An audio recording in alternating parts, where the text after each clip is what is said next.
Hello and welcome to The Actor and the Engineer. My name is Paul James. I am the actor. And I'm Josh Knapp. I'm the broadcast engineer. Here we go, Josh. So we got a new Batman trailer. The Batman trailer. Excuse me. I said Batman trailer. It's the Batman. How'd you like it? I thought the first question you were going to ask me was how many times did I watch the trailer? Oh, well, I already know that. It's probably been over 30. Not quite. Oh, Not okay. quite. But I thought, okay, good. Because I thought he's going to make fun of me because I swear I watched it like 6 times in a row and didn't even realize I'd watched it that many times until I thought to myself, how many times have I watched this? If Josh asked me how many times I've watched this, I'm going to have to admit that I just watched it 6 times in a row. Was it 6 times? And I was like, oh my gosh, I have watched it a lot. There's nothing about it I didn't like, the trailer. Matt Reeves has said that he's only filmed 25% of the film, and that's what he's gotten already. I'm like, whoa. I'm obsessed with the song. I love that song anyway. I like the way that the whole mood of the trailer feels. The whole opening sequence with that guy with the electrical tape is obsessed in my head somewhere. I can't get it out of my head. Isn't that Riddler? That's what people are saying, yes. Yeah. That's what people are saying. But there's no confirmation of that. But there's no denial of that either. Riddler has always been my favorite villain. Always has been, always will be. I always took Riddler for more of a sociopath or psychopath than the Joker. When you meet the Joker, you know you're going to get something bad's going to happen. With the Riddler, he could just give you like a funny little joke and then leave you go. Or the next thing you know, you could be hanging by something you don't want to hang by upside down. And if you don't finish this riddle, you're going to have your nails ripped out from your toes from whatever you're hanging from. The Riddler is psychotic. And I've always felt, and they've come close to it in some animated shows, and they've come close to it in, well, they've done it well in some comic books. I've always thought that he's just not the one you should trust. And I think the green costume with the question marks on it are all kind of like it's a disguise to make you feel more comfortable around him than you should. So the fact that they're taking this very seriously and they're turning it into kind of like a 7 murder mystery reminded me of Fincher's 7 when I saw the trailer. Definitely. I was like, this all makes sense to me. And Girl with the Dragon Tattoo also. It was very Fincher-esque. Yeah. Yeah, it really, really is. In the best kind of way.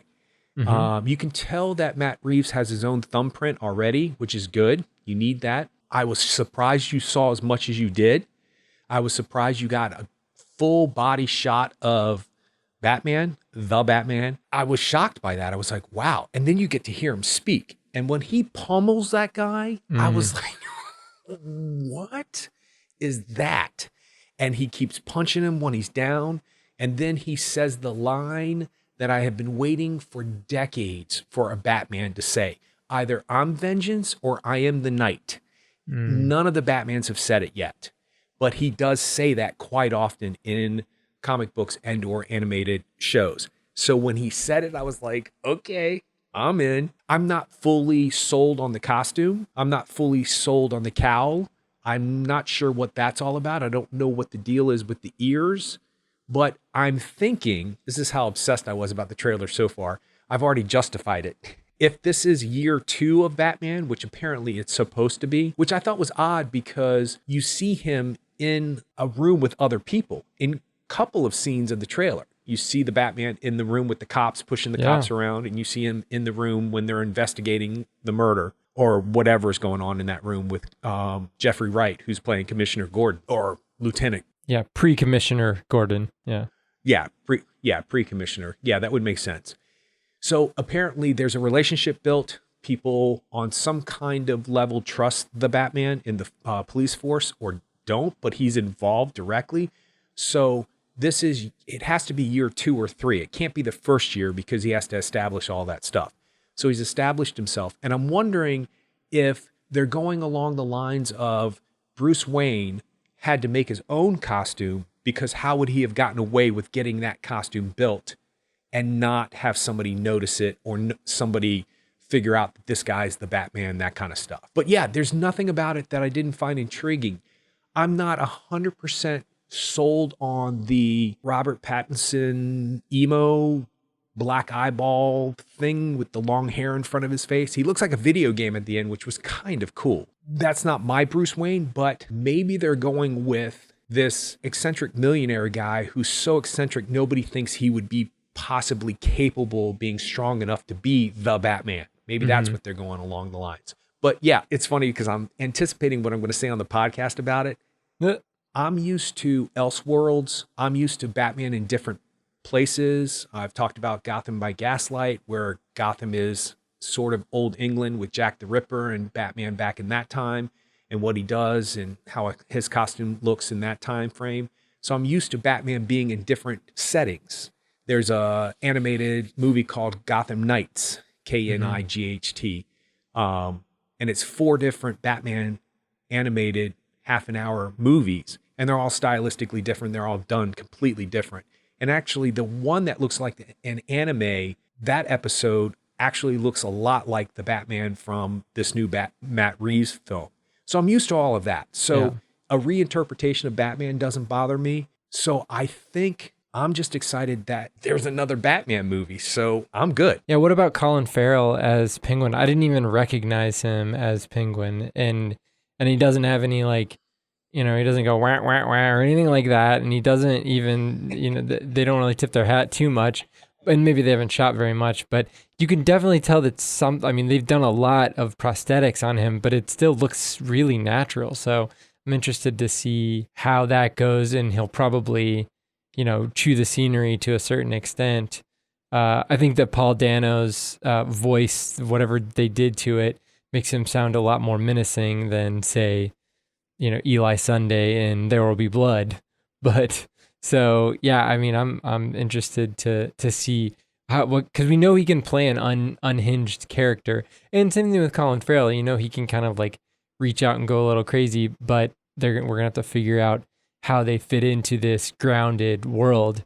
And then it was nice to see they've shot at least a little bit with Zoe Kravitz too as Catwoman, who it looks like isn't necessarily going all in to like wanting to be known as Catwoman. She's just a burglar that happens to have like a thing on her head that has 2 little seams on it that look like cat ears or something. But yeah, it all does seem kind of like grounded in what you could consider reality in a comic book type setting. I like the look of it. I like the griminess, and I'm interested to see if they're gonna, because I've heard a lot of like, this is gonna be a detective story.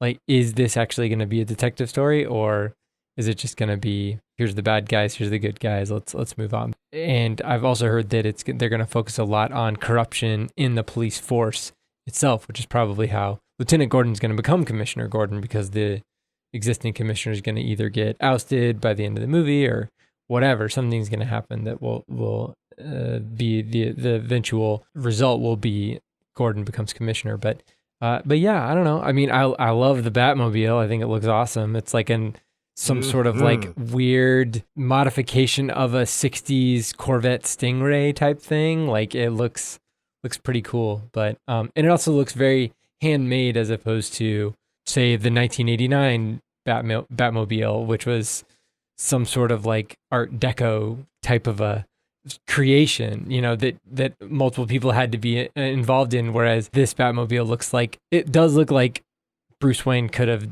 done it if he was so inclined, if he knew how to weld and how to do all kinds of fancy engine stuff, then he might have been able to make that. Same thing with his batsuit. He may have been able to create his own batsuit in that homemade type style. Did you hear about the bat plate? Is supposed to be 2 halves of a gun, of like a gun stock. Oh yeah, I've heard that, and I've heard that it's this other thing that becomes a weapon, and people are saying that it's the gun that killed his parents. But then there's also people who are saying that because the way it's curved and the way that it's sharpened in one angle, it's some kind of specialized weapon that actually really exists in this world. So I'm fine with it either way. I think it's a little on the nose for it to be the gun that killed his parents, but at the same time, that makes sense to me. And it's a great way to actually keep that theme going, because it is because of his parents death that he is the Batman. And people are getting over the fact that we keep seeing that over and over and over again.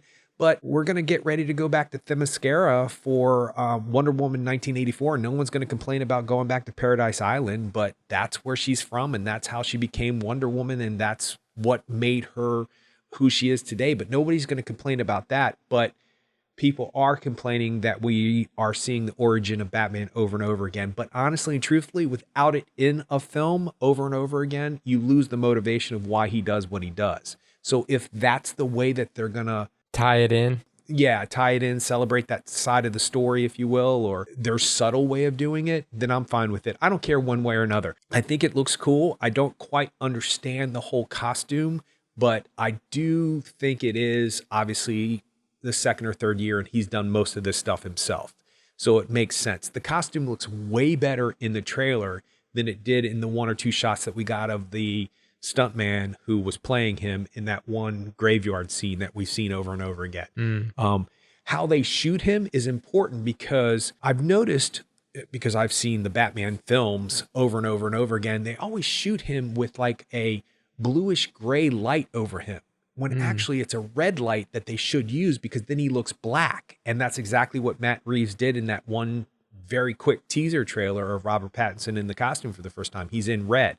And it looks like in this movie that he's going to look like the costume's black, and they're not trying to colorize it with some kind of lighting choice that doesn't make sense to me. They did well with, believe it or not, Zack Snyder did well with Ben Affleck in the Justice League and Batman v Superman. He looked like he does in the comics and in the animated series. So far, if this is what we've gotten in a 2-minute trailer, he's obviously making choices that made sense for that 25% of the film that he has gotten in the can. So I'm going to give him faith. I stopped thinking about what my choices would be once Heath Ledger became the Joker in front of my eyes. When that happened, because I was like, the Joker doesn't have long, stringy grunge hair that he turned green. That's not the Joker.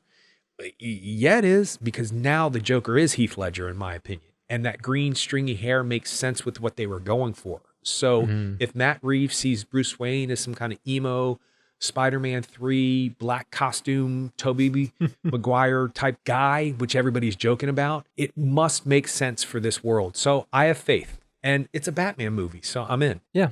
All right. Well, I mean, Batman, you talked about that vengeance line and just his kind of like drive and his obsession with justice as a character. And I think that's a good kind of transition into the movie we're going to talk about tonight, which is, it's an older movie, but it is a movie that is so focused on obsession and just the, human nature when it comes to certain things that you get fixated on something and you can't get away from it. You can't pull yourself away from it. We're going to talk tonight about the John Huston film Treasure of the Sierra Madre. This came out in 1948, and it was big budget movie. This was the second time, I guess, that John Huston had worked with Humphrey Bogart. First time famously was Maltese Falcon in 1941.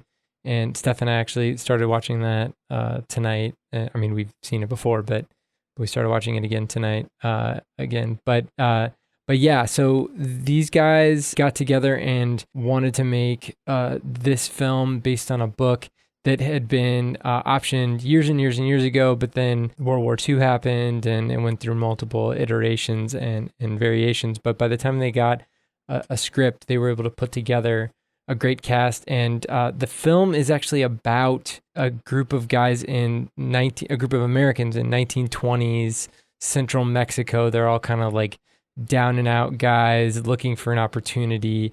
And one of the guys, an older gentleman played by John Huston's dad, Walter Huston, says that he is able to kind of like figure out a way to find gold in the hills of central Mexico. And these other two guys, one of which is Humphrey Bogart and another gentleman played by Tim Holt, they all go out and try to strike it rich with finding gold. And so But I mean, that's kind of just the basis of the film, but it really kind of builds from the beginning to the end to kind of show you.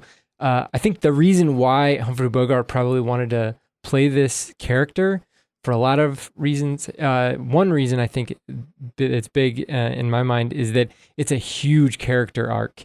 And I think from an actor standpoint, that had to be really interesting for him. And secondly, he's actually not the greatest guy. And Humphrey Bogart had gone from this kind of like heel to leading man, and now he's kind of like he can do whatever he wants and play whatever he wants.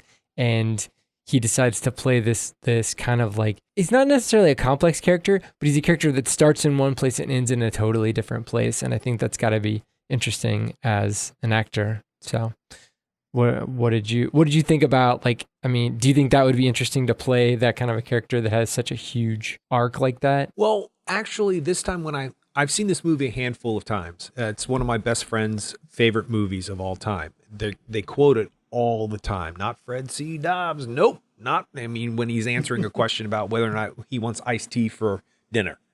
Not Fred C. Dobbs. Not iced tea tonight. I mean, it's a thing with them.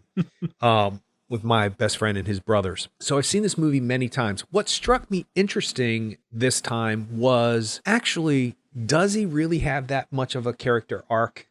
Does he? Or is he just the same person? You're right. I think you're right. But I guess maybe for me, it's interesting in the fact that we see his actions get more and more extreme as the film goes on.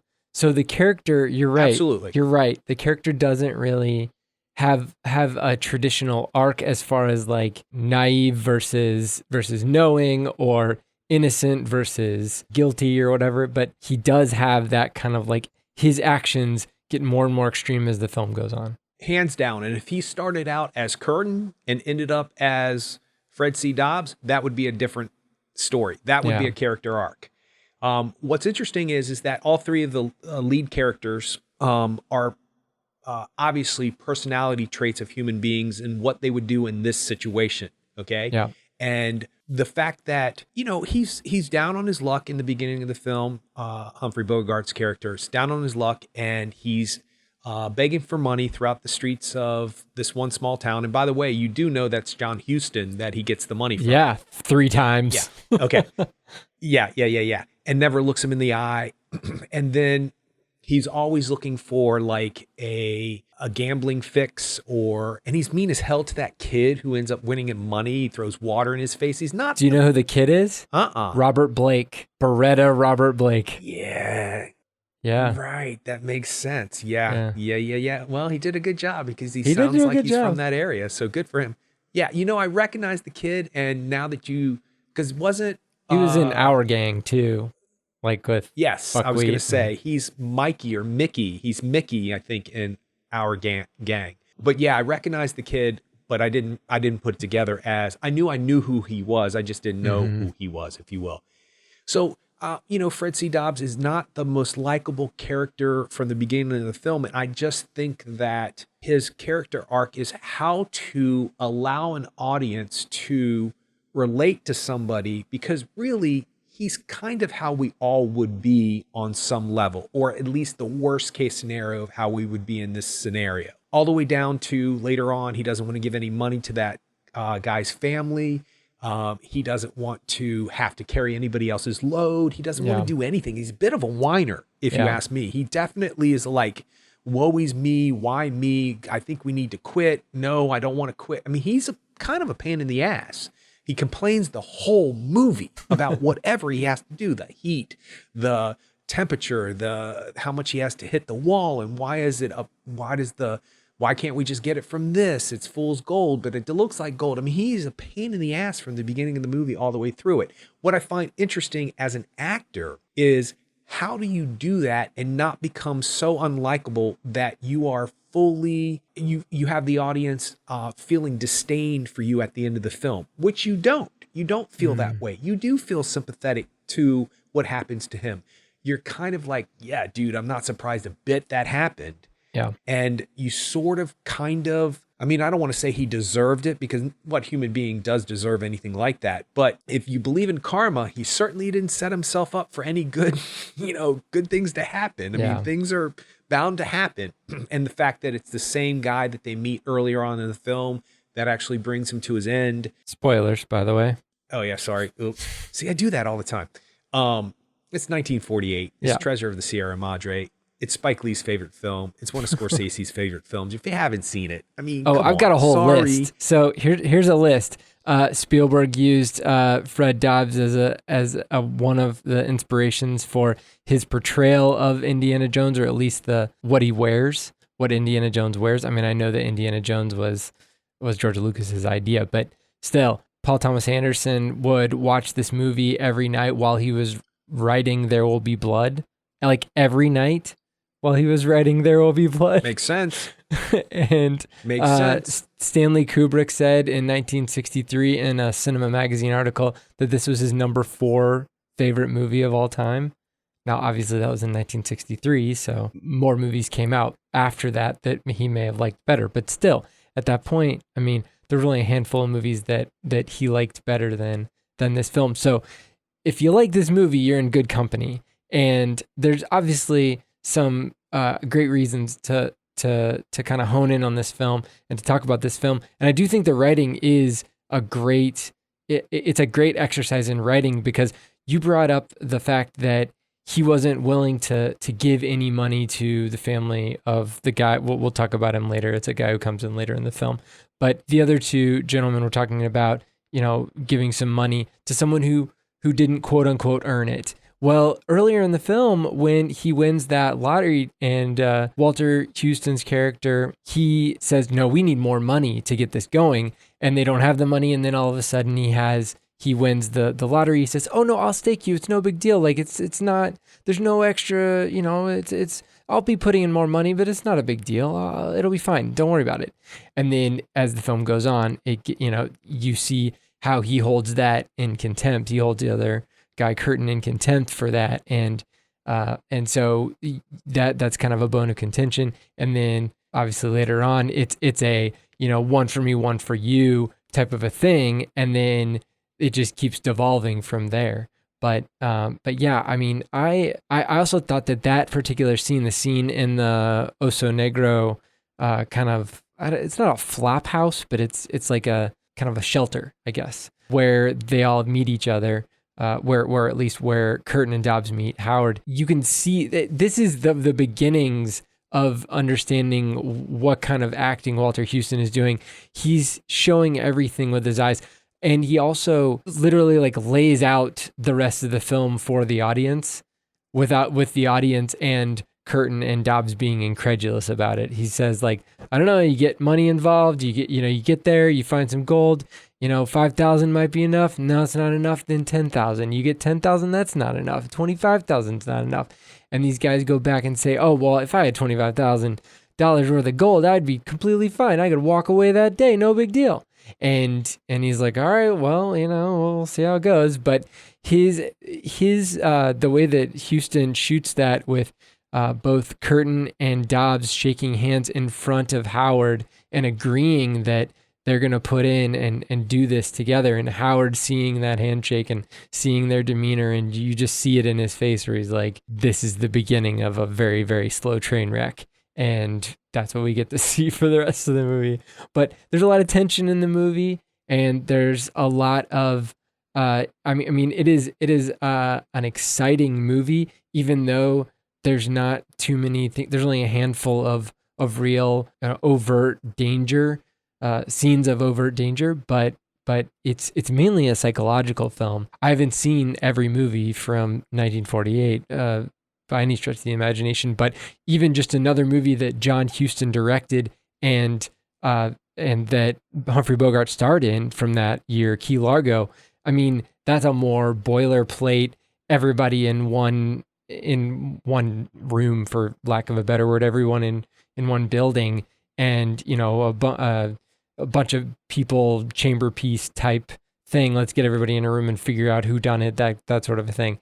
So, I mean, that's a lot more boilerplate than a movie like this. This is a big swing, and they spent a lot of money they spent a lot of money on this movie, and I don't think they got it all back. So it was not necessarily successful in when it came out, but I think over time it is. I think it's still like, as far as Rotten Tomatoes is concerned, it's got 100% on Rotten Tomatoes, which, I mean, that's people nowadays reviewing the movie, but still, I mean, nobody has said that it's a bad movie. So that says something, at least from people looking at it, decades and decades in the future. I thought that there's a particular scene once they've all decided to go out, they buy the donkeys, and they get all their equipment, their panning tools and their shovels and everything. And then they're going out towards, finding the gold, and they've even, I think at this point they've even started digging and started getting some actual gold. They have a small amount, and they are talking about what they're going to do with their money whenever they get done, and seeing the differences in what each of them wants to do, as far as like Curtin wants to own a farm with peaches, and Howard wants to just settle somewhere. I mean, he's very content with being who he is, and Dobbs, they ask him what he wants to do, and he's like, oh man, I'm gonna go to a fancy restaurant, and I'm gonna get mad at the waiter even if he doesn't do anything wrong. Ugh. And I'm gonna and I'm just gonna buy a bunch of stuff, and I started thinking about that, and that is kind of like, I was like, oh my gosh, I thought I had a breakthrough, and I was like, this is just like Freud's id, ego, and superego. And then I looked it up, and like other people have said that too. So, because Dobbs does remind you as the id, as the thing that, like, there's no future. There's only now. Like, he can't think past right now. And we see that a little bit earlier in the film where, he's like, hey, can you stake a fellow American to a meal? And what does he do? He goes to a barber shop and gets an amazing shave and gets all slicked up. And then, there's a woman going by, and, he may have gone with that woman. I don't know. And every time he gets extra money, he goes and either gets drunk, or he's only thinking about now, as opposed to like taking that money and saving it and then actually getting a bus ticket or some sort of transportation out of Tampico and back to the United States. Because they're in central Mexico, they need a little bit more than just like a handful of coins to get back to the United States. But that's what him and even Curtin said at the beginning of the film. They're like, oh man, if I only had enough money to get back to the States. But every time he gets any kind of money, he spends it immediately. So he is kind of like that kind of embodiment of the id. And then you have the Curtin as the ego and Howard as the superego. So I don't know. More specifically, I was thinking of Dobbs as the id, but it does kind of line up where you have that, and I don't know. I thought that was kind of a cool thing. I don't know. I mean, I don't know if John Huston was gunning for that kind of interpretation or not, but it is a cool thing that you can kind of place on a film like this, and they do kind of fall into place in that kind of a way. But yeah, that money scene really kind of pointed it out, and it makes you understand why Dobbs could get to the point where, of course, he thinks that the other guys are going to just try to kill him in his sleep so they can take the money, because he doesn't think about the future or repercussions of the future. But there's something obviously preventing him from killing those other guys. But at the same time, he would do that if it came up to it. And we get to see that a little bit later on in the film. Well, what I find fascinating about what you're talking about is it's definitely three different aspects of a personality trait a human being, even one human being, can have. Curtin is kind of the guy who's like, okay, the glass is half empty, but it'll get filled again, no big deal, and it'll work really hard until it gets filled again. Then Howard is, you know what? You're going to have to work really hard to have that filled again, but it's going to be worth it. But I'm telling you, you're going to have to work really hard. And you know what? Just don't drink as fast this time. But you know what? You're probably going to drink as fast anyway, and you're probably going to need to work really hard. So just go ahead and do what you got to do. And Dobbs is like, who took my other half? They're all very strong personalities of being a human being. The interesting thing to me is why, see, that's why I'm not 100% sold on a character arc for Fred Dobbs, because although he's messed up and he's setting himself up for a disaster, he's the only one who's really honest to himself, if you think about it. Because Curtin is told by Howard, yeah, you don't want to be involved in this. And Howard is giving all of this advice about how hard this is and you don't want to do this and money does this to people and I've seen it before. But why does he go and do it again anyway? If Howard is so smart about what gold can do and what money can do to people, then why does he looks right at Fred C. Dobbs in the beginning of the movie and pegs him for who he is in that scene that you're talking about in that shelter or whatever it is. And that actually is mirrored later on, speaking of paying him back for what he's owed, when Dobbs brings that up about it was his lottery ticket and you owe me money and blah, blah, blah, blah, blah. And when are you going to pay me? They actually do that in the tent right there. And it actually mirrors that same kind of setup in the sleeping arrangements in the beginning of the film, whatever that is. Oso Negro. Exactly. So actually, Fred C. Dobbs is the only one who is like living for the moment, which is not necessarily a great quality, but he is definitely set up to not worry about what happened in the past, worry about what happens in the future. He's literally thinking one step at a time. He's literally thinking, I need water next. You know, you mention a girl and their thoughts just go right to it and they daydream for just a split second. And Howard comes in and goes, don't you be starting to think about them girls now because you're going to blah, blah, blah, blah. And I'm like, dude, what's the first thing you see when you're at your respite? You getting all lovey-doveyed and taking tequila shots with a girl hovering next to you, who's obviously way younger than you, by the way. Yeah. Which I have a little bit of an issue with that whole sequence, by the way. But the point to that is, who's the most honest with themselves? Yeah. It's obviously not Howard, because if he was honest with himself, he would have never gone along with these two guys. I think for Howard, I'm going to invoke Tom Sizemore in the movie Heat, where he says, the action is the juice.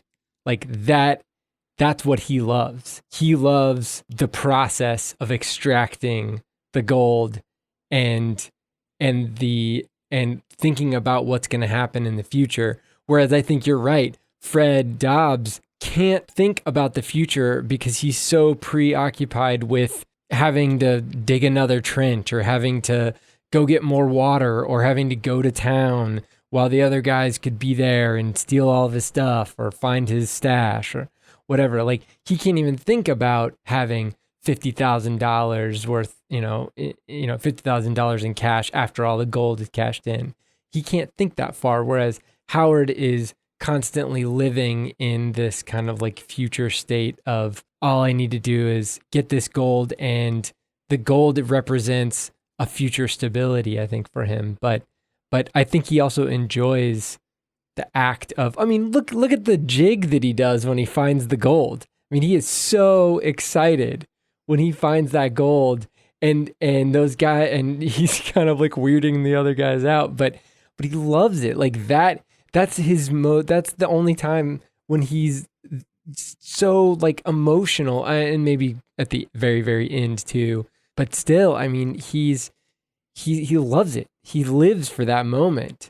And yeah, I think Fred Dobbs is just living moment to moment. Right. And there's this connotation in our conversation that actually Fred C. Dobbs is a worse off human being because of these attributes. But actually, in my opinion, I'm going to defend him because he is actually the most honest, because he is living moment to moment. And everybody has their blind sides.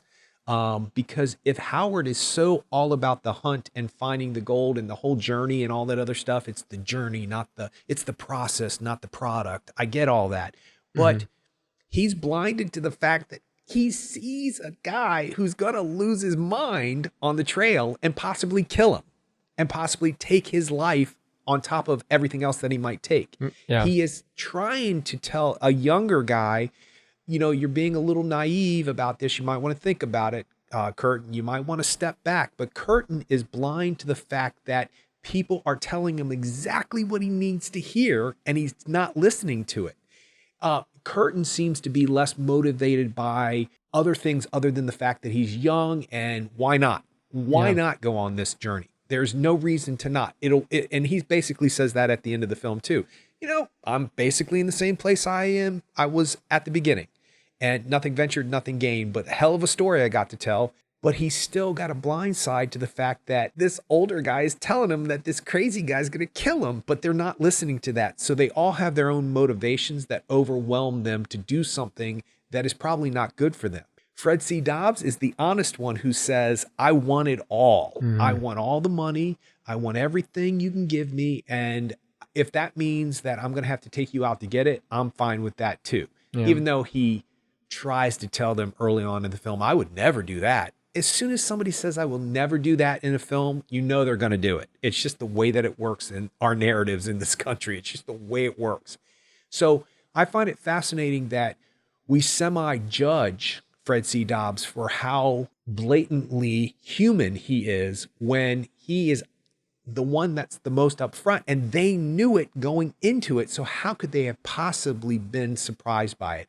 How could Curtin had possibly been surprised by the fact that Fred C. Dobbs is going to outlast him. Yeah. Outlast him. Thank you. I did think that it was interesting watching the film just with those three characters, but it gets even more complex once more characters get introduced. I think it's the Cody character, the guy who kind of shows up and then asks for a portion of whatever they get going forward. And then he's kind of dispatched fairly quickly by Gold Hat and the bandits. But at the same time, he gives them that extra added, it's not a misdirect, but it's kind of like a false lead of, I need to be able to reveal to the audience the extent to which these characters would be willing to go to protect what they have. And they're just about ready to kill him. Just outright, all three of them gonna execute him. And we don't get that in the film because of the bandits, but essentially, I mean, they had already committed to killing him, all of them. So that puts them all on the same level right there as far as like, you can't say that Dobbs is worse than the others, because they're at that moment, that's the great equalizer right there. So, and then as the movie goes on, they can start to diverge, but still, I still think that introducing the Cody character gives us a much better insight into the true motivations of each of the characters, and that all of them were focused on the money or on the gold essentially. But and then we get to see Gold Hat, and then he obviously comes in later, and we get the line, we don't need no stinking badges. So, I mean, the first time I'd ever heard that actually was in Blazing Saddles, and I didn't know that was a reference. But yeah, that character played by Alfonso Bedoya was an interesting character. But yeah, and he comes back later on in the film too. So yeah, it was an easy way to get out of that situation where we didn't have to see the three main characters kill somebody who they had gotten into an agreement with, and then they were going to turn right around and betray that. But still, it also introduced his family too. So not only are you killing a guy, you're killing a guy who's got a wife and kids. So, I mean, there's that, and then that comes back a little bit later on. Also, try not to spoil everything, but we'll get there very soon. So yeah, after that, and very soon after the bandits show up, they decide to fold up shop and get out of there. But then we get that weird interlude that you're talking about, where the Mexican indigenous people show up and bring Howard to their place to heal a boy, which I don't really know what he does, but it's some sort of like mobilization technique or something to get the boy to wake up, and then he becomes their medicine man. So that seems a little out of place to me, but it got that character to its end, but it just seemed out of place.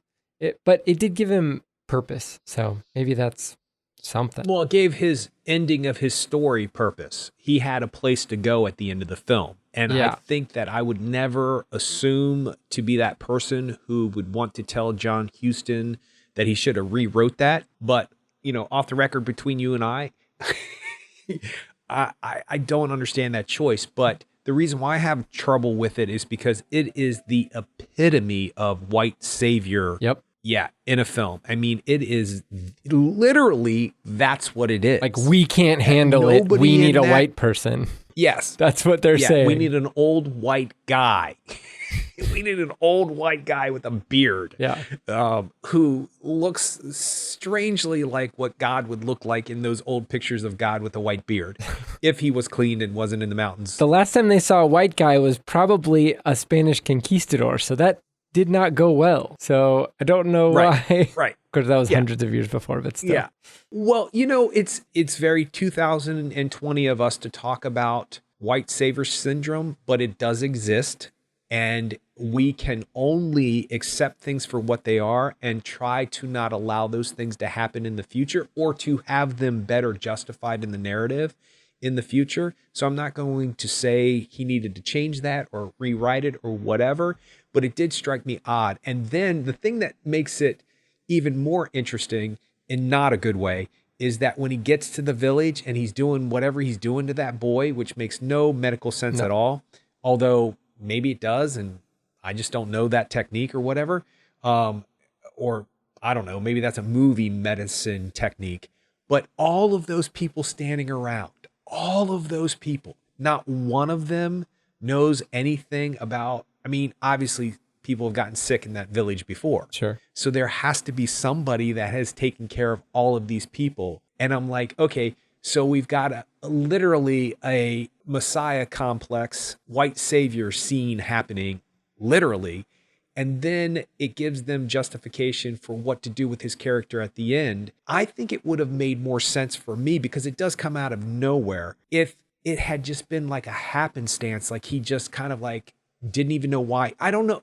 I don't even know how to rewrite it. But even if you like a kid was like going down a river or something, and he like reached out there and like grabbed the kid and saved the kid from a runaway river washout or something, if it was something like that, and they're like, oh, right, we need to repay you for this one thing that you did in a moment of distress, we're going to take care of you for the rest of your life. Like, that would be fine too. And it has nothing to do with him being an other from them and them seeking out his help. It's that he was in that position and had the ability to help and decided to help, regardless of whether the kid was an indigenous Mexican kid or not. Yeah, and that makes a lot of sense. And then at the end of the film, because he has no place else to go, and that he has ingratiated himself into this village, then they can just let him be the old wise guy who tells stories from the other land,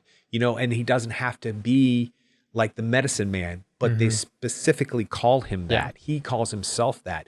And then they try to, and they do it in a clever way when they're riding away and he's trying to explain what he did, and he just did this and he just did that, and I'm not exactly sure what I did, but it worked.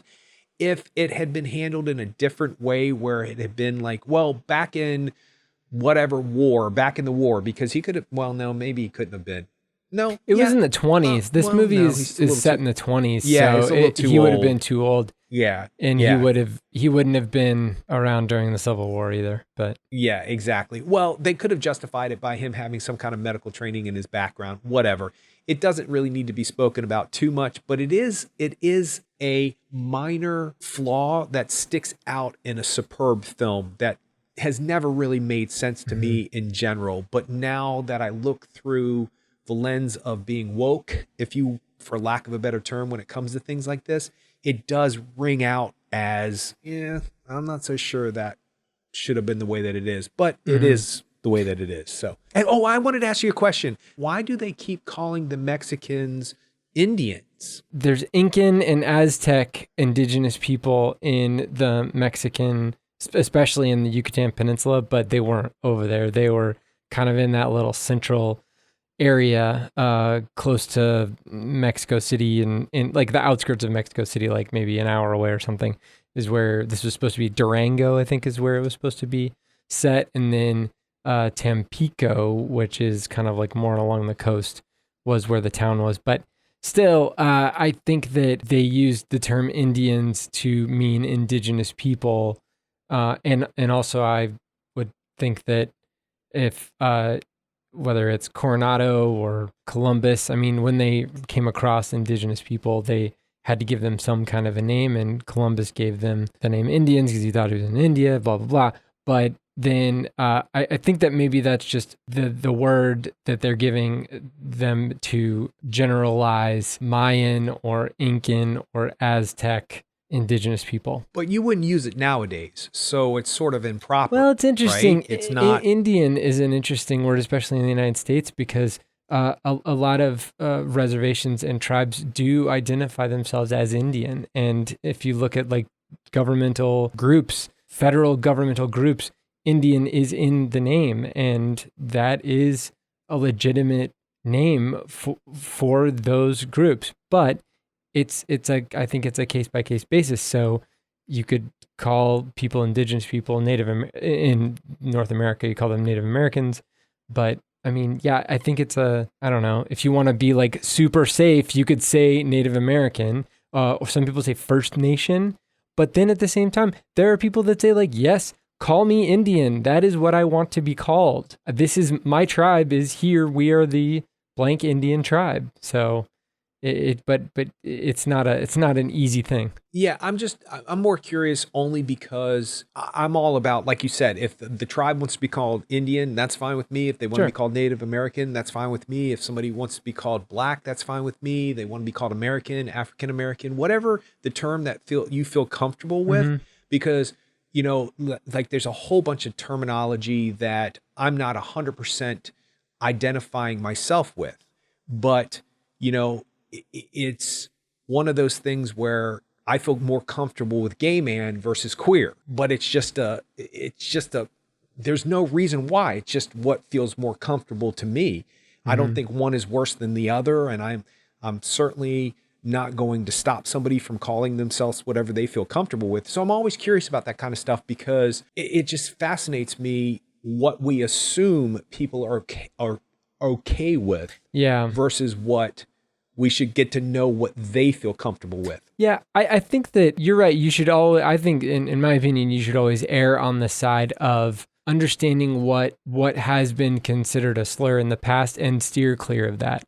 So the fact that some people may consider the word Indian when referencing Native Americans as a slur or as not as representative of their people as it should be, then you should steer clear of that. And so, yeah, but at the same time, I don't see the point in marshaling, like no one should ever call anyone an Indian. So I'm going to just kind of do what I do and try to be sensitive to other people and to what their requests are. Even when it comes to like gender pronouns, if someone specifies a gender pronoun, then it's like, sure, I will go with that, but I'm probably not going to specify a gender pronoun. So call me whatever you want.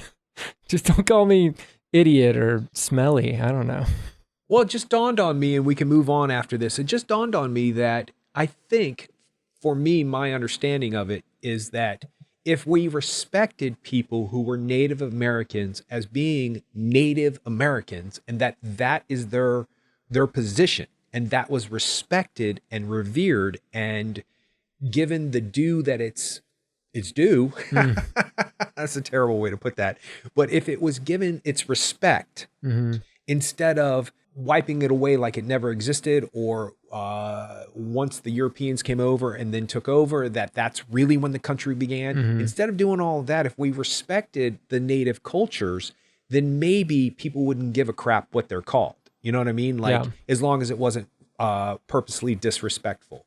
As for pronouns, I have no way of knowing what somebody feels and thinks inside their soul. So, if that's what they relate to, then I have to respect that because that's their soul, not mine. If I expect them to understand that I relate to gay man versus queer, then I have to respect whatever pronoun they choose. So we digress. Yeah, no. So did you know that? Well, first of all, it's interesting that there were no subtitles in this movie. Did you notice that? There's a lot of Spanish speaking in this film, and there were no subtitles. And obviously, there's been subtitles in movies in the 40s and stuff. But I know that John Huston specifically set it up that way because first of all, we're in Mexico, so that country's primary language is Spanish. So if we need to know what people are saying to each other in Spanish,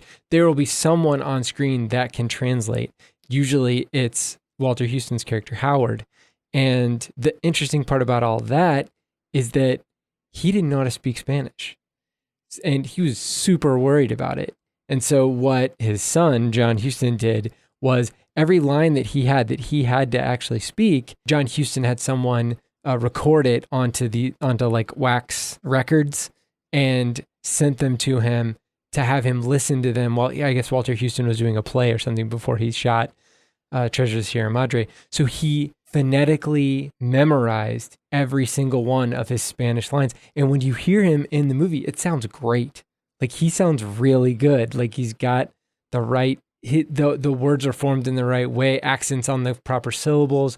It sounds like he is a semi-native speaker, or like he's at least partially fluent in Spanish. And so I thought that was a really cool way to do that. And he sounded great. So that's yet another arrow in his quiver in this film. So, which we haven't talked about, but he won an Academy Award for this. He did. So did his son for directing him. Yeah. Mm-hmm. So yeah, that's pretty awesome. Well, the crazy thing is, since you brought that up, John Huston directed his father to an Academy Award and his daughter to an Academy Award because he directed Prizzi's Honor, and Angelica Houston won Best Supporting Actress for that. So I don't think that's ever been done before. I think that fathers and sons and mothers and daughters, don't quote me, have won Oscars. Well, you have the Barrymore family. They're all related. They've all won Oscars. So families have won Oscars, but I don't know if anybody has directed their son or daughter to an Oscar and or their father to an Oscar. And you could talk about the Oscars and what makes a person Oscar worthy or whatever. This is a prime example of a supporting character in a movie that pops off the screen, does things that you're not expecting him to do as a character, speaks a different language in it. The whole scene that you were talking about earlier about him finding the gold and him becoming so emotionally elated. Elated. Yeah, good word. That's the reason why he won the Oscar right there. And the fact that his dialogue, if you noticed, it's very well written because the dialogue for each character is different. That won an Academy Award too. Yeah, exactly. That was going to be my next statement. Because it's actually written, the pacing of each dialogue for each character is different. There is a kinetic energy to Walter's dialogue. It's rapid in what he has to say. And almost there's no punctuation. Howard, I said Walter again. Walter Houston, the way he delivers the line, the punctuation's there, but it's written in such a way that it allows it to flow in a certain way. And Curtin, of course, has less dialogue, but what he does have to say is at a different pace and flow than the other two characters. And Dobbs, interestingly enough, kind of has the same pace most of the film until closer to the end, which makes sense because he's losing his mind and he's that kind of stuff. But it's fascinating to me that Shakespeare did this a lot. He wrote he used poetry for certain characters and prose for other characters and that kind of stuff. So it's fascinating that somebody was able to do it. And it actually, if you just listen to the film, you can get a different view of the movie than if you're watching it too. So that's what I find fascinating about the fact that it has a native language in it that we don't have subtitled. Because really, do you need to know what they're saying specifically? Not really. No. Because you understand in the context of the scene what's going on. And it gets to the point, there's a great scene, I forget where it's at, where Curtin doesn't understand what's going on. He's like, what? And he turns and he's like, tell us what they're saying, Howard. You've got to tell us what they're saying. And it adds to some levity and some humor for the film. But it's fascinating to me because I don't even think if you were just listening to the film and the Spanish speaking lines came up, that you would even need to know the interpretation, because you can tell by tone and cadence what's going on. You can tell in the stinking badges scene, which I think is a tad bit borderline caricatured to the point where it might be offensive to certain people. I don't know. I mean, I think that his delivery, that character's delivery, that actor's delivery is a bit over the top, but I think that it's kind of menacing when you look at it, because he has the ability to actually cause physical harm, but he's so just kind of like spacey about it, and he's just having a good time. That's really creepy to me. Yeah, 100%. If it wasn't balanced by other characters from that area being real human beings doing good things, and or the cattle herder in the beginning of the film, or I guess the guy who's writing the inventory down. Yeah. Some of the younger children and all of those people who stand up against the bandits later on in that town. If it wasn't balanced with that, I would think that it might be offensive to a degree. But the point to all that is, regardless of that, the cadence and the way he speaks those lines, you know when he is joking around, being serious, being maniacal, and he is speaking English, so it makes it a little bit easier to understand. But because of the way that it's written, with the cadence and the flow of a line, you get that regardless of whether or not you understand what people are saying. Mm-hmm. So I often wonder if that would also be true for somebody who spoke Spanish, who understood all that part of the film, but didn't understand the English. Would they be able to get the ebbs and flows? Maybe not the whole film, but I think because it's so well written that you would understand a lot of it if it was a silent film, which is something we've talked about in the past. Yeah. Well, you brought up Shakespeare a little while ago, and back on the Oscars subject, this movie was one of those rare instances where this movie won Best Director but did not win Best Picture, because Hamlet, love it. Olivier's Hamlet won Best Picture. So I've not seen that Hamlet. I've seen the other Hamlets, but not that one. So I love everything about this year in the Oscars. Really? Oh, cool. Yes, I do. Because it's fascinating to me. It's a father and son winning. That's fascinating to me. It's a Best Picture not winning Best Picture, but a director winning. Mm-hmm. It's Humphrey Bogart in a performance that is like next to The Maltese Falcon and Casablanca. This is the film that most people know him from and consider it to be the one he should have won the Oscar for, but he wasn't even nominated. Nope. And I kind of have to understand why. To me, I can see why he got left off the list. I've not seen all 5 of the people who were nominated that year. But that said, it's one of those years where it's like this last year. Now that we know that Parasite won, was it a fair fight on any level? Was it really a fair fight when you look at it? When you look back on it, it's going to have to be Parasite should have been the one that won. It just will be, because it is the best movie of this last year. So it strikes me strange that the one quintessential Shakespeare film, because if it was going to be a Shakespeare film that won Best Picture, it should be Hamlet. If it's going to be a performance that wins an actor an Oscar for a Shakespearean role, it should be Hamlet. If it's going to be any actor who's been on screen at this point winning an Oscar for playing Hamlet, it should be Laurence Olivier. It just should be. So it makes sense to me, because Hamlet is the quintessential Shakespearean play. It just is. I was trying to think of this the other day. You know, you could say Macbeth, you could say King Lear, you could say Richard III, but really everybody knows Hamlet. And if they don't know Hamlet, they at least know the reference. And if they don't know that, they at least know To Be or Not to Be. If they don't know that, neither a lender nor a borrower be, because of Clueless. So people know that reference. So for me, even though Treasure of the Sierra Madre is a masterpiece, and I've seen Hamlet, I think it's brilliant and it's extremely well done. And he does some really interesting things in that film. It just makes creative sense to me that that's what won Best Picture and Best Actor. For the longest time, I thought, well, maybe Humphrey Bogart should have won over Laurence Olivier, because really Laurence Olivier, he's creating something that's been created over and over again and trying to downplay on the fact that he does a really great job as Hamlet. and that it is Hamlet. Is that really a fair fight? You know, blah, blah, blah. And then I found out that Humphrey Bogart wasn't even nominated. I was like, whoa, wait, what? But I'm fully behind the movie that Humphrey Bogart won for. He won for The African Queen, and he should have. He is fantastic. As a matter of fact, Also a John Huston film. Yeah. And that also makes poetic sense to me too, that this infamous film, The Treasure of the Sierra Madre, did not win Best Picture and did not win Humphrey Bogart his Oscar, but did win John Huston and Walter Huston theirs. But John Huston went ahead and directed Humphrey Bogart to win his Oscar.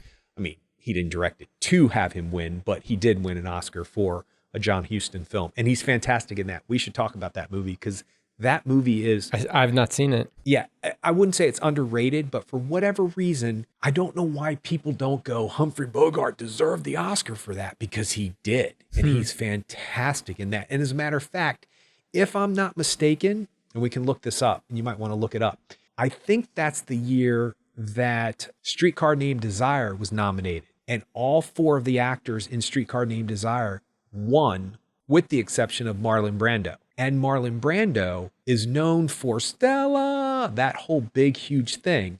And it would have been the first film in Oscar history to win all 4 of the acting Oscars, but Marlon Brando didn't win, and Humphrey Bogart did win. Am I correct? Marlon Brando was nominated for Best Actor in Streetcar Named Desire. Vivian Leigh won for Streetcar. Kim Hunter won, and Carl Malden won for Streetcar. You're right. It was almost a sweep. But Humphrey Bogart won that year for African Queen, right? Queen, that's right. Yep. See, that's fascinating to me because the one quintessential film that Marlon Brando is known for, with the exception, of course, On the Waterfront and Godfather and mostly everything else. I can't really say that about Marlon Brando. But the thing that's in the film goer's mind is Stella. And Marlon Brando is the one who didn't win because Humphrey Bogart did win. And for the longest time, I had a little bit of a chip on my shoulder about that. I was like, what? Humphrey Bogart should have gotten it for terrorism. And then I saw The African Queen and I was like, okay, shut up. Because he is fantastic in that. So I just find things like that fascinating, that fathers and sons win and then daughters win, stuff like that. And they all deserved it. So yeah, that makes it even better. No, that's cool. And it makes it an interesting story, just the fact that it won Best Director, but not Best Picture. Like the Academy wanted to recognize the act, the feat of John Huston as a writer-director. And I don't know how many of those there were back then. I mean, there were definitely a lot of directors for hire and directors in the studio system that would kind of like bounce from thing to thing. But as far as like writer directors shepherding a vision, we were only just starting to get into that. I mean, post World War II. I mean, Billy Wilder and his generation were really the first big kind of like, I guess, auteurs especially once he started working in America. But I don't know, he did Double Indemnity in 44, so he was churning them out in the mid 40s. So yeah, that's kind of John Huston's like riding on his coattails then. But I guess I'm thinking of like I was going to say Curtiz and like Howard Hawks and those guys, where they would have somebody write, they would have script writers and they would bounce from thing to thing, as opposed to like taking an idea, a germ of an idea, and then spending the time writing it, getting it made, and then and then moving on to the next thing. But there obviously were people that were doing it, and Billy Wilder was one of them, and so because John Huston started in 41 with Maltese Falcon. But I did want to bring something else up that I wouldn't expect you to notice it or even care about it, but it is something that kind of bugs me a little bit. Actually, there were certain scenes that it looked like there were optical zooms, and I don't know of a better way to say it. But imagine shooting a shot of someone that is head to toe, that is a full shot of a person, and then you decide in the editing room when you're done, as you're editing, you're like, you know what? I kind of want to see that person in a close up. but I don't want to have a full shot of them. I want to see them in a close up. So nowadays, what we would do is you just like digitally zoom in on that person's face and like cut out all the rest of the stuff around that person, and we just see that person's face. I felt like that's what they did in certain scenes in this movie, except they obviously didn't have the digital tools that we have. So what they would have done is done some sort of like optical zoom. They would have projected the film onto something and then shot that film with other film, or figured out some sort of way to adjust lenses to re-expose the film so that you were just seeing a portion of a previously shot frame. And the way that I noticed it was the grain structure in the film, you know, just kind of like when you see a static scene and the things in the background, you're going to have this kind of like, you know, moving grain that's happening. This, you know, the film is alive. It's changing ever so slightly in the background. And that grain structure just looked like it was blown up. It looked like an old cell phone picture that was kind of like fuzzy in some ways, that, you know, they're just, things weren't as sharp, and the background, the grains that were moving around in the background were much bigger than in most of the other shots in the film. And I thought that was an interesting choice. This is the first movie I've noticed it in. Now, maybe that was common practice back in the 40s. But I also do know that this film was shot on location. And so whatever shots they got when they were down in Mexico, that's what they got. And they didn't go back. So if John Huston is sitting there in the cutting room and he's like, man, we really need to be able to see this person's face a lot better. Or I want to cut out, you know, I've got a 2-shot and I want to cut out whatever Humphrey Bogart's doing over there on the left. I just want to see my dad here in the center of the frame. That's the only way to do something like that. But yeah, it kind of took me out of the movie a little bit because it didn't look as professionally done as I would have expected it to be. But at the time, that's really the only option you've got. So I don't know. I don't know if that's, tried to look it up, but nobody said anything about it. So maybe that's just me being weird, but I don't know. It was definitely something that I noticed, and I don't have an answer for, but I'm also really interested to know like what the full frame looked like and why they decided to zoom in essentially on. It was usually like a mid shot, like where you see kind of like starting at their chest and up, you know, to their head. So I don't know why they would have done that, but. Well, I was going to actually ask you about something, and I'm surprised I haven't brought it up before. There's a shot in the beginning of the film where they're walking through the town, and he's walking on one side of like whatever the walkway is, and then you see the town in the background, the other side of the street, and it looks like he's walking in front of her projection. Yeah, a lot of that Tampico stuff was rear projection. They shot plates in Tampico or whatever town it was, and then all that stuff, like whether it's like when they're sitting on the benches, those benches in the fountain, those are on a set in LA. And Tampico is behind them. You know, that's normal. And in fact, that's how like Warner Brothers and Jack Warner assumed that they were going to shoot most of this movie. They assumed that they were going to shoot plates of the Mexican desert and then come back to a studio and then build, you know, Wizard of Oz style, build, put a bunch of dirt and hills and all kinds of stuff and little shrubs, and then have rear projection behind them projecting the rest of the landscape. But John Huston didn't want to do that, and that's why it cost like almost $4 million in 1947 money to shoot this movie. And that's why everybody was freaking out, because they went way over budget and they went way over time. They were like a month longer than they thought they would be. But it does, I mean, those shots do look great. Those a lot of the shots that they have of them going up and down those mountains with the donkeys and everything, you can't make that look real without actually being there and doing that. I mean, you compare that to something like Seven Brides for Seven Brothers or something like that, you know, these types of, you know, movies that, you know, are all done pretty much on sets, and you're going to get a totally different feel. It definitely felt much more lived in because of the way they shot the film. But yeah, but there are shots on sets though in this mostly film. the city shots. But when he is messing with Curtin at the end, and he leaves Curtin where he leaves him. Then he comes back and Curtin leaves. Without giving too much away.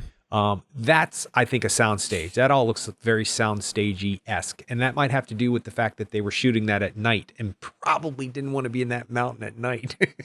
Yeah, I did read a little bit about that. And that was those shots, those night shots. I don't know if that particular scene that you're talking about was shot in Mexico, but a lot of the nighttime shots were shot on like in Mexico, but they look like they were shot on a set because they didn't have a single point of light because they needed the light. They didn't figure out a way to generate all the light from the fire because that's where you would get all of your light from. So they had artificial lights external to their little campsite. So it makes it look like it's shot on a set, but they obviously had to have enough light to expose the film properly. So they were kind of like, they should have shot that on a set, but John Huston wanted to shoot as much as possible in Mexico, even when there was no real benefit. So, yeah, whatever. Yeah, the benefit is that we're talking about a movie that was filmed in 1947 in the year 2020. Yeah, that's true. So that's the benefit. There you go. That it has lasted the test of time and influenced every great director that has lived in our lifetime. Yeah. So there's the benefit. There you go. So, well, do you want to talk about the end at all? okay, we can. Spoilers, if there haven't been spoilers before now. But I felt like the end where you get it's very similar to The Killing, Stanley Kubrick movie, which I wonder if he got that, the end of that movie. I wonder if he was inspired by the end of this movie. Because in the end of The Killing, I don't know if you remember, but spoilers for Stanley Kubrick's The Killing, Sterling Hayden is trying to get away with literally a suitcase full of money. And that suitcase ends up, he doesn't want to check the suitcase. This is like old-timey airports, and he wants to carry the suitcase on with him, and they're like, sir, you can't take that suitcase on with you. We've already boarded, and there's no space in there, so you're going to have to check your suitcase. And he's like, oh, man, okay, I guess I'll check it. So he checks it, and then, of course, like the suitcase falls off of the trolley, and then it opens up, and it's just like, whatever, $100,000 or however much money, just like cash, just like spraying all over the place while he's trying to get on this airplane. And he just sees all of this money that he's just gone through this whole movie trying to get, just going up into the air. So yeah, I mean, it's a very similar look to the end of Treasures of Sierra Madre, where all of this gold gets dumped out by these bandits because they don't know what it is, and then you just see it blowing all over the place. So seeing those guys come to terms, the two guys who were left over, because we've seen Dobbs get murdered, get hatched up by a machete. The two guys who are still alive, Howard and Curtin, they both have a place to go. Like you said earlier, Howard has the indigenous people's medicine man role to fill, and Curtin is gonna creepily go stalk a dead man's wife and kids. So they're gonna be fine. I mean, it is perfect for him. I wish him all the best. I wish him all the way best. of putting it. I'm sure she is gonna hopefully she's gonna accept him with open arms and all that, and I'm sure she will appreciate the help. But still, what's he gonna say to her? By the way, we were gonna kill him, but instead this is what happened, and now I have a guilty conscience, and I was gonna bring you some money, but I don't have that anymore, and. Actually, that would be a really good part too, because I want to know what he said to her, because they were going to kill him. Yeah. They were going to take him. So they should have been celebrating the fact that he had died. And that flip in character choice is interesting to me, that in a moment you do something, but then, that's why when they give him kind of a hard time, when they give Dobbs a hard time about, oh, you don't want to give a fourth to him because blah, blah, blah, blah, blah. That's the right thing to do. And Dobbs is like, we were just going to kill him. Yeah. What are you talking about? I'm the only one who's like really here. What world do you guys live in? So when he says that, and he does say it kind of like, maybe I'm going to go do that. He doesn't really say that's what I'm going to do, but it does bring a little bit of a chuckle. The thing that I find interesting is that those characters end up in the exact same place they started the movie in. Yeah. Young, naive, happy-go-lucky guy, older guy who's not naive but really understands the world but still is happy-go-lucky, and they're in the exact same place. So you win some, you lose some. And that's actually a nice ending, because it could have been daunting if John Huston hit you over the head with, be careful what you wish for. This is what's going to happen. You're going to lose your life and end up with nothing. If it was that kind of ending, it would have been less palatable, less harder to take in. Yeah. Because at that point in the film, you've learned your lesson and you need to move on. So I'm glad that he didn't do the Paul Thomas Anderson thing where I'm the whole world finished. sucks and the ending's going to suck too. And I'm going to murder you on my bowling alley. So we're done. It is similar. Him striking Eli Sunday is similar to what the Bandits did to Fred Dobbs, except from what I've heard, John Huston shot that scene with the machete strikes. It was supposed to be a single machete strike and a head rolling down the hill into the water, but that never, I don't know if that's even out there, if anybody's ever seen that except for like the people editing the film, but they had to like change it up a little bit and add like a second, like the sound off camera of a second machete strike or something. But yeah, and obviously not show the head or anything like that, but they wanted to do like a beheading in the film, but I guess cooler heads prevailed. I don't even think it ever got to like a ratings board or anything like that. But well, it kind of would be reminiscent of what he says about the one character where he says, I just want to throw him over the side and watch him roll down. He says that about the donkeys. He says that about the donkeys, about Howard's cut. Yes, because they're leaving to go back to the town with Howard's donkey because Howard goes to save the village. Yeah. And that's that whole, I don't want to have to deal with other people's stuff. Like, if this is still Howard's, why am I carrying it? Why isn't it this mine? Because I'm doing all the work for it. Right. Which is very whiny, but also I understand exactly where he's going from. Great. So I'm just saying. Yeah. All right. Okay. Well, you can check us out on the web at actorandengineer.com. You can go to facebook.com/actorandengineer. You can tweet us at actorengineer, and you can find us on YouTube. Just search for Actor and Engineer, and we'll be there. All right. See you next time.